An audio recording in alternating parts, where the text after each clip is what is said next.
But my grandmother moved from Korea to Japan during the Japanese occupation. She moved there around the 1930s to seek an education, basically, because girls' education pretty much stopped in primary school.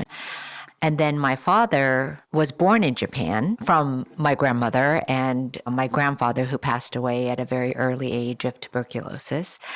But then he was uprooted from his home when my grandmother was drafted into the Japanese army to serve as a nurse in the front lines. And she decided she wasn't going to serve in another country's war, a country that didn't treat her well. And, she and her husband had a dream of going back to Korea and to reclaiming their identity and their heritage that she lost when she went to Japan.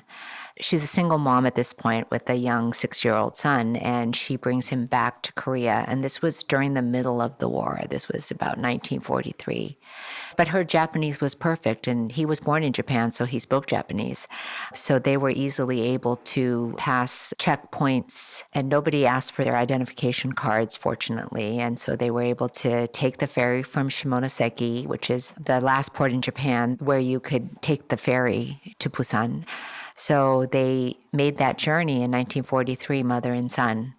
And then they arrived back in Korea. And that's really where my first novel ends.